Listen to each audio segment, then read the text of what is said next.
He said, pray, and I'm not going to study, I'm not going to work, I'm not going to do anything else. So he was clarifying that to them. Now, when we work and when we pursue the lives, you have a sign up here that said, live lives worthy of God. Okay, that's what we're talking about here. Now, when we do that and God prospers our life and our work, then you're going to see the other scripture, and this is the last one that I'm showing you, in 1 Timothy chapter 6 and verses 17 to 19. Says, command those who are rich in this present world not to be arrogant or to put their hope in wealth, which is so uncertain, but to put their hope in God, who richly provides. Those who are rich, God who richly provides for everything for our enjoyment. Command them to do good, to be rich in good deeds, to be generous and willing to share. In this way, they will lay up treasure. See how the same kind of words keep showing up? They will lay up treasure for themselves as a firm foundation for the coming age, so that they may take hold of the life that is really life. And so, when you see the way wealthy people are able to live because of the wealth they have, you say, oh man, that would be really living. But Paul says that the real life would be the life where even after you work and you earn the bread that you eat, and God prospers you and builds you up. Remember what Moses told the children of Israel when they were going to go into the promised land? He said, now when you go in there and you are harvesting where you did not sow, okay, and you are having all this blessing and this prosperity, don't forget who gave you the ability to work.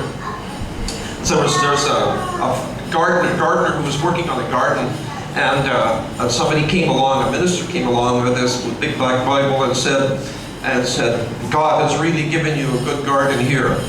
And the gardener said, you should see it when he had it to himself. He meant when it was just wild. And he was trying to take the credit and said, I made this garden.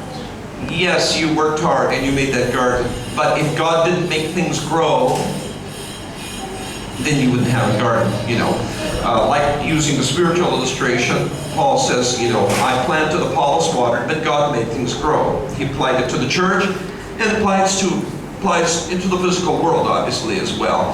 And so we can do our work hard, in our life. We can work in our job. We can work on our studies. We can do our best to make our life move forward, on this earth move forward, and we can witness. But in all of this, at the same time, we can say that if God physically prospers me, I'm still giving credit to God, and I'm still going to follow this, this text about how I'm going to be, if I become rich in this world's goods, I'm going to be rich in my generosity, and because God has richly blessed me, and I'm going to lay out treasure in heaven. Okay, so I'm going to.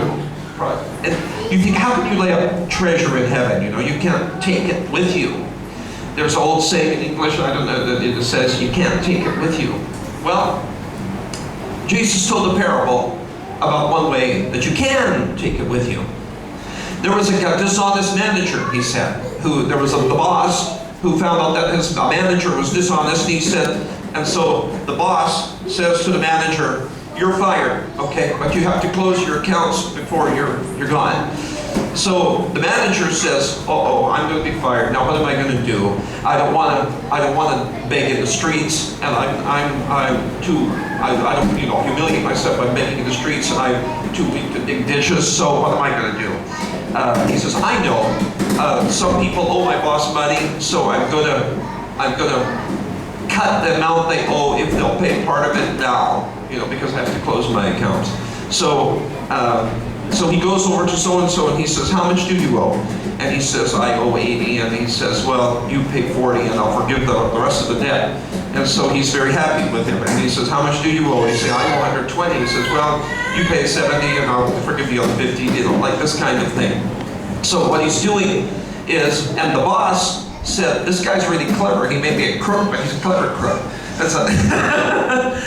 He made friends so that somebody else would want to hire him after he didn't have this job anymore. And